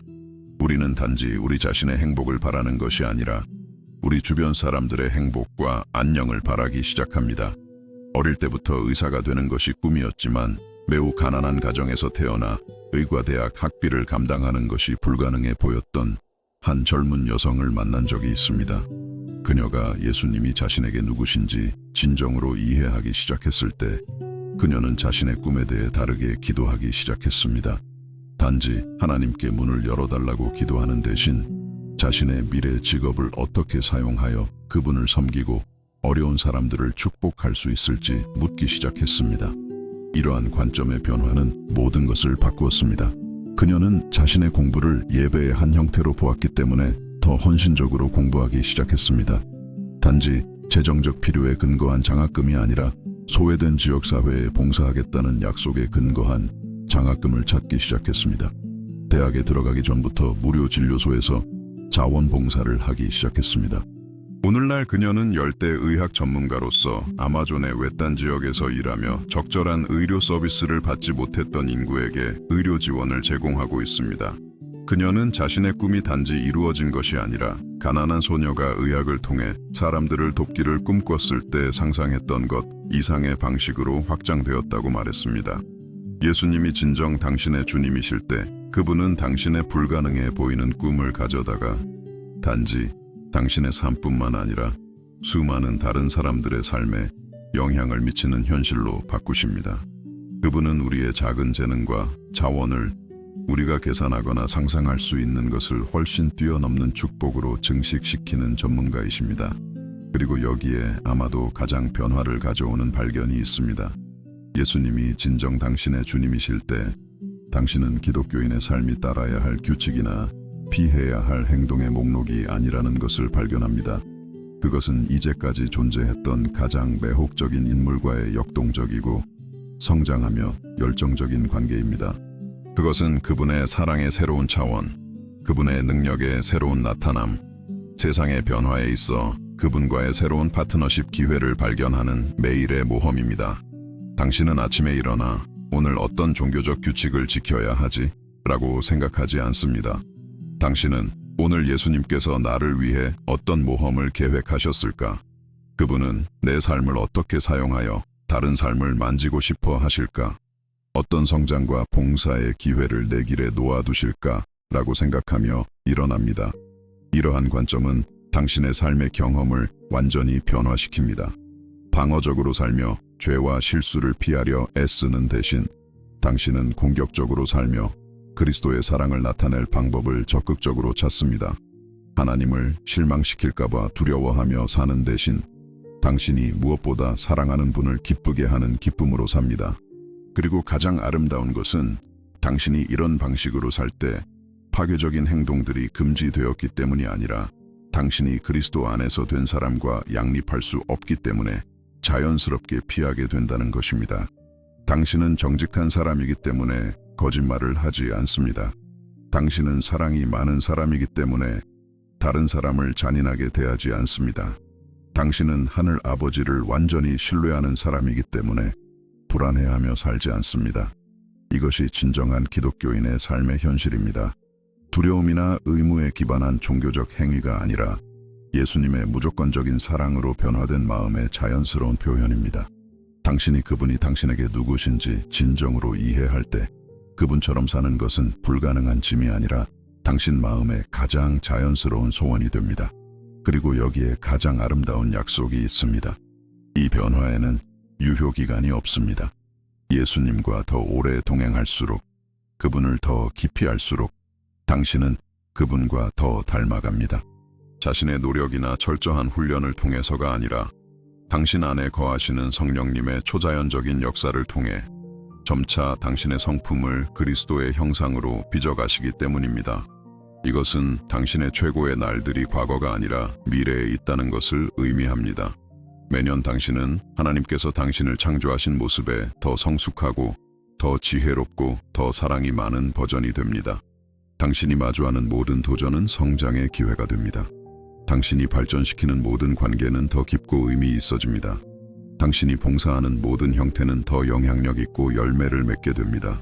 이러한 가능성에 대해 이야기하면서 당신의 마음이 희망으로 가득 차고 있다면 이 변화된 삶의 예라고 말하는 의미로 좋아요를 눌러주세요. 특별한 삶이 가능하다는 것을 알아야 할 누군가와 공유해 주세요. 우리가 예수님이 누구신지 진정으로 이해하고 이 진리가 우리 삶의 모든 영역을 변화시키도록 허락할 때 우리는 최종적인 발견을 할 준비가 됩니다. 이 개인적인 변화가 어떻게 하나님께서 우리 길에 놓아두신 모든 사람들을 위한 축복과 희망의 원천이 되어 우리가 상상할 수 있는 것을 훨씬 뛰어넘는 사랑, 치유, 구속의 영원한 순환을 만들어내는지를 말입니다. 우리는 사실 모든 것의 시작에 불과한 여정의 끝에 도달했습니다. 우리는 함께 우리 마음의 가장 깊은 곳을 건드리는 성찰을 통해 걸어왔고 오랫동안 방문하지 않았을지 모를 영혼의 영토를 탐험했으며 우리의 생각뿐만 아니라 이 세상에서 존재하는 우리의 모든 방식을 변화시킬 힘을 가진 진리들을 발견했습니다. 2000년 전 가이사랴 빌립보에서 예수님께서 던지셨던 질문은 오늘날에도 우리 마음속에 계속 울려 퍼집니다. 그러면 너희는 나를 누구라고 하느냐? 이것은 피상적이거나 암기한 대답을 허용하는 질문이 아닙니다. 이 소중하고 연약한 삶에서 우리에게 주어진 모든 순간을 우리가 누구인지, 무엇을 믿는지, 어떻게 살기로 선택하는지의 핵심을 곧바로 꿰뚫는 질문입니다. 우리의 대화를 통해 우리는 이 질문이 단지 신학적이거나 철학적인 것이 아님을 발견했습니다. 그것은 깊이 실천적이고 강렬하게 개인적이며 변화를 가져오는 현실입니다. 이 질문에 대한 우리의 대답이 아침에 어떻게 일어나는지, 우리 길을 스쳐 지나가는 사람들을 어떻게 대하는지, 우리 삶에 필연적으로 닥쳐오는 폭풍우를 어떻게 맞서는지, 모든 것이 끝난 것처럼 보일 때 어떻게 희망을 찾는지, 무의미하다고 느낄 때 어떻게 목적을 발견하는지를 결정합니다. 우리는 예수님을 우리의 구원자로 인정하는 것이 우리의 가장 깊은 정체성을 어떻게 바꾸는지에 대해 이야기했습니다.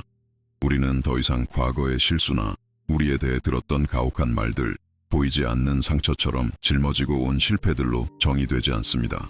우리는 우주의 왕이신 분의 사랑받는 자녀이며 신성한 목적으로 창조되었고 때때로 우리의 가치를 의심하게 만드는 일시적인 상황을 훨씬 뛰어넘는 영원한 의미의 삶을 위해 예정된 존재입니다.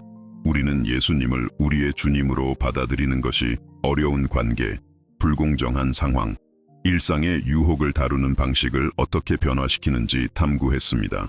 우리는 예수님을 따르는 것이 문제로부터 보호받는 삶을 의미하는 것이 아니라 어떤 문제가 닥쳐오든 맞설 수 있는 초자연적인 자원을 갖게 됨을 발견했습니다. 결코 고통을 느끼지 않는다는 의미가 아니라 우리의 고통에 목적이 있으며 하나님은 상처를 다른 이들을 위한 치유의 원천으로 바꾸시는 전문가이심을 아는 것입니다. 우리는 예수님을 우리의 친밀한 친구로 아는 것이 우리의 기도 생활, 의사결정 방식, 미래에 대한 관점을 어떻게 바꾸는지에 대해 이야기했습니다. 우리는 영적인 것이나 긴급한 것뿐만 아니라 우리의 작은 두려움, 단순한 기쁨, 불가능해 보이는 꿈에 대해서도 그분과 모든 것을 이야기할 수 있음을 발견했습니다. 그분은 우리 삶의 모든 세세한 부분에 관심을 가지십니다. 왜냐하면 그분은 우리 마음으로는 온전히 이해할 수 없지만 우리 가슴으로는 깊이 경험할 수 있는 사랑으로 우리를 사랑하시기 때문입니다. 우리는 예수님을 우리의 치유자로 인정하는 것이 과거의 트라우마, 현재의 한계, 미래의 불확실성을 다루는 방식을 어떻게 변화시키는지 보았습니다. 우리는 그분이 그분의 뜻일 때 우리 몸을 치유하실 뿐만 아니라 우리가 허락할 때 항상 우리 영혼을 치유하신다는 것을 발견했습니다. 우리가 희망을 그분께 드릴 때 항상 우리의 희망을 회복시키십니다. 우리가 그분의 지혜를 신뢰할 때 항상 우리의 고통을 목적으로 바꾸십니다. 우리는 예수님을 우리의 공급자로 받아들이는 것이 돈, 일, 물질적 재산과의 관계를 어떻게 바꾸는지 탐구했습니다. 우리는 그분이 물질적 부를 약속하지는 않으시지만 우리에게 진정으로 필요한 것이 결코 부족하지 않을 것임을 보장하신다는 것을 발견했습니다. 그리고 그 이상으로 그분은 우리를 축복의 통로, 관대하신 하나님의 충실한 청지기로서 자원을 관리하며 그분의 손을 통해 세상을 축복하고자 하는 사람들로 변화시키십니다. 우리는 예수님을 우리의 스승으로 인정하는 것이 일하고 공부하고 섬기는 방식을 어떻게 바꾸는지에 대해 이야기했습니다. 우리는 더 이상 단지 사람들을 감동시키거나 인간적인 인정을 받기 위해 무언가를 하지 않음을 발견했습니다. 우리는 모든 것을 주님께 하듯 하며 이것이 우리의 탁월함, 정직함, 동기를 변화시킵니다. 가장 단순한 일이 예배의 한 형태가 됩니다. 가장 겸손한 봉사가 그리스도의 사랑을 나타낼 기회가 됩니다. 우리는 가장 외로운 순간에 예수님을 우리의 친구로 받아들이는 것이 외로움의 경험을 어떻게 바꾸는지에 대해 이야기했습니다. 우리는 모든 사람이 우리를 버릴 때조차도 결코 혼자가 아님을 발견했습니다.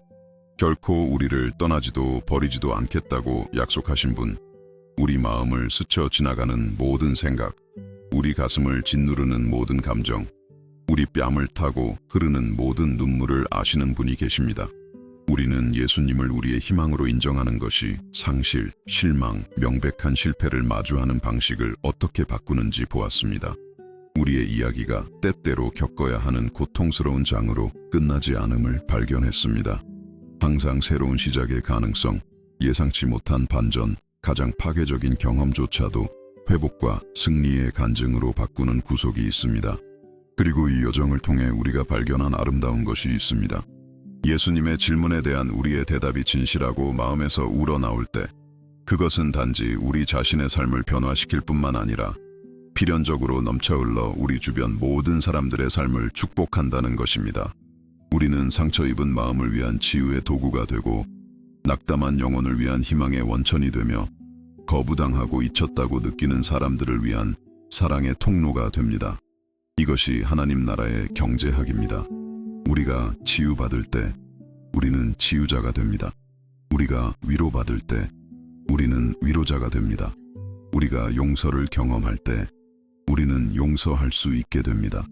우리가 예수님의 무조건적인 사랑을 알게 될 때 우리는 무조건적으로 사랑할 수 있게 됩니다.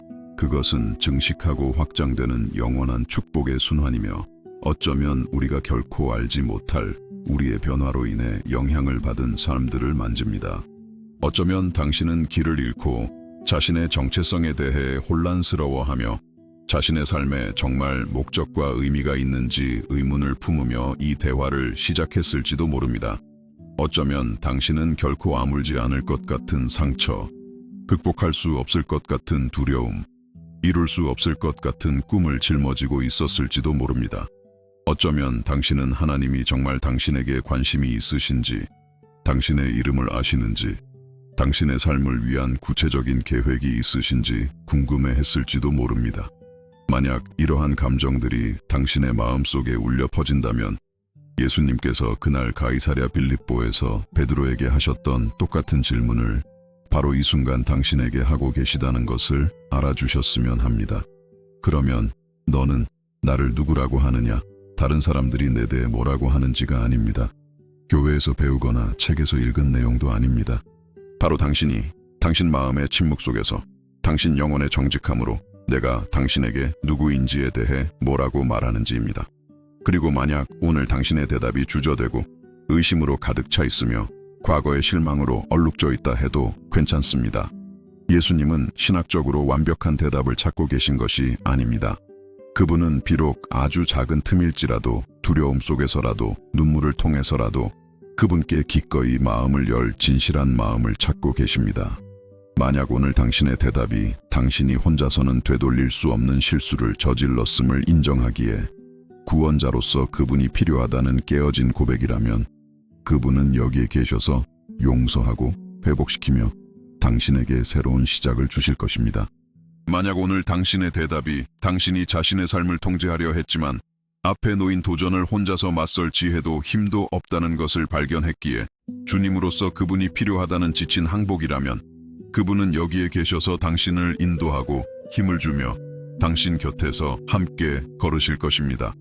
만약 오늘 당신의 대답이 어떤 인간적인 치료로도 완전히 아물지 않은 상처를 안고 있기에 치유자로서 그분이 필요하다는 절박한 외침이라면 그분은 여기에 계셔서 당신 영혼의 가장 상처 입은 부분들을 만지시고 오직 그분만이 주실 수 있는 치유를 가져다 주실 것입니다. 만약 오늘 당신의 대답이 점점 더 차갑고 단절된 것처럼 보이는 세상에서 외로움을 느끼기에 친구로서 그분을 알고 싶다는 수줍은 속삭임이라면 그분은 여기에 계셔서 당신이 가질 수 있는 가장 충실한 동반자가 되어주실 것입니다. 진실은 오늘 당신의 대답이 무엇이든 예수님은 당신이 있는 바로 그곳에서 당신을 만나고 그분이 당신을 이끌고 싶어 하는 곳까지 당신과 함께 걸을 준비가 되어 있다는 것입니다. 그분은 서두르지 않으십니다. 그분은 무한한 인내심을 가지고 계십니다. 그분은 우리가 배우는 것이 더디다고 지치지 않으십니다. 우리가 1000번 실패할 때도 우리를 포기하지 않으십니다. 우리의 의심에 짜증내지 않으십니다. 우리의 정직한 질문에 불쾌해하지 않으십니다. 그리고 여기에 가장 아름다운 약속이 있습니다. 예수님이 당신에게 누구신지 발견하는 이 여정은 오늘 끝나지 않습니다. 사실 이제 막 시작되고 있습니다. 매일매일이 그분을 더 깊이 알고 당신이 아직 상상조차 못한 그분의 사랑의 차원을 경험하며 당신의 가장 대담한 꿈을 훨씬 뛰어넘는 당신 삶의 목적을 발견할 기회가 될 것입니다. 내일 당신이 누군가를 친절하게 대하기로 하는 모든 작은 선택은 예수님을 영화롭게 하는 방법이 될 것입니다. 원한을 품는 대신 용서하기로 선택하는 모든 순간은 그리스도의 성품의 나타남이 될 것입니다. 절망 대신 희망을 선택할 때마다 그것은 그분이 당신의 삶에 미치는 차이를 증거하는 것이 될 것입니다. 그리고 점차 당신이 깨닫지 못하는 사이에 당신의 삶은 살아있는 복음, 예수님의 사랑에 변화시키는 능력에 대한 실질적인 증명이 될 것입니다. 당신 주변 사람들은 당신에게서 무언가 다른 점, 그들도 경험하고 싶어하는 무언가를 발견하기 시작할 것입니다. 그리고 그때 당신은 당신 자신의 삶을 변화시킨 바로 그 희망을 그들과 나눌 특권을 갖게 될 것입니다. 이것이 당신이 전통적인 의미의 설교자나 선교사가 되어야 한다는 의미는 아닙니다. 이것은 단지 당신의 존재 자체가 다른 사람들도 예수님이 그들에게 어떤 분이 될 수 있는지 발견하도록 초대하는 삶을 살 수 있다는 것을 의미합니다. 이제 저는 이 대화를 가장 적절한 방식으로 마무리하기 위해 특별한 초대를 하고 싶습니다. 진실한 기도, 우리 삶을 바꾼 질문을 하신 분과의 친밀한 순간으로 말입니다. 괜찮으시다면 눈을 감고 마음을 고요히 하고 이 말들이 하늘 아버지 앞에서 당신 자신의 영혼의 표현이 되게 하십시오. 사랑하는 아버지, 우리가 함께 예수님이 우리에게 누구신지에 대해 성찰하는 이 특별한 시간을 주셔서 감사합니다. 당신이 멀리 계신 무관심한 하나님이 아니라 우리 삶의 모든 세세한 부분, 우리가 마주하는 모든 싸움, 우리가 마음에 품은 모든 꿈에 관심을 가지시는 사랑 많은 아버지이심에 감사합니다. 오늘 당신 앞에서 우리는 당신의 아들 예수님의 질문에 진실함과 겸손함으로 대답하기를 원합니다. 우리는 그분이 그리스도시요 살아계신 하나님의 아들이시며 우리의 구원자, 우리의 주님, 우리의 가장 친밀한 친구, 우리의 치유자, 우리의 희망, 우리의 모든 것이심을 고백합니다. 우리가 당신을 모르는 것처럼 살았던 때, 우리의 행동이 우리의 신앙 고백과 모순되었던 때, 당신의 지혜를 신뢰하는 대신 우리 자신의 길을 선택했던 때를 용서해 주십시오. 우리를 향한 당신의 사랑이 우리의 완벽함이 아니라 당신의 은혜에 달려있음에 감사합니다. 우리가 실패할 때 당신은 우리를 정죄하지 않으시고 새로운 시작을 주심에 감사합니다. 우리가 의심할 때 당신은 우리를 버리지 않으시고 부드럽게 우리를 다시 신뢰로 이끌어 주심에 감사합니다.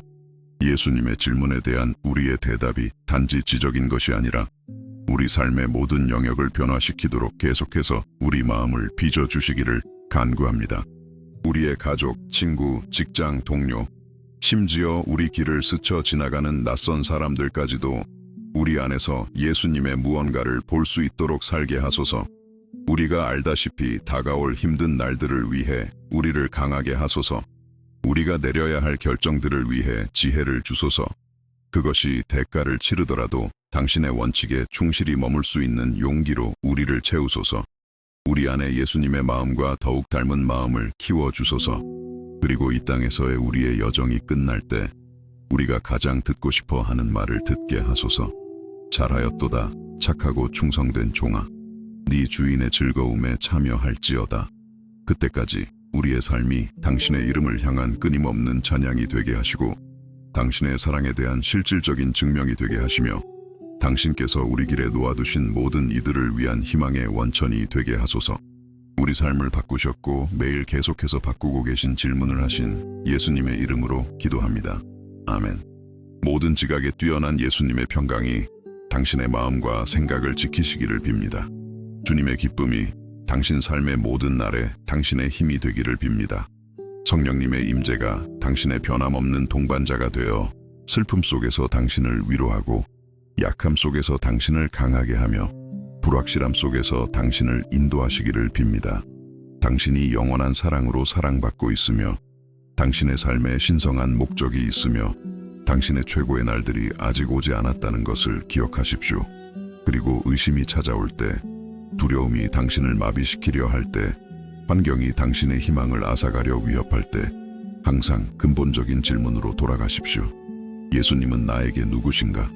그리고 이 질문에 대한 당신의 진실한 대답이 당신 여정의 모든 걸음, 당신 마음의 모든 선택, 당신 영혼의 모든 꿈을 인도하는 나침반이 되게 하십시오. 하나님께서 당신을 풍성하게 축복하시기를 오늘 그리고 영원히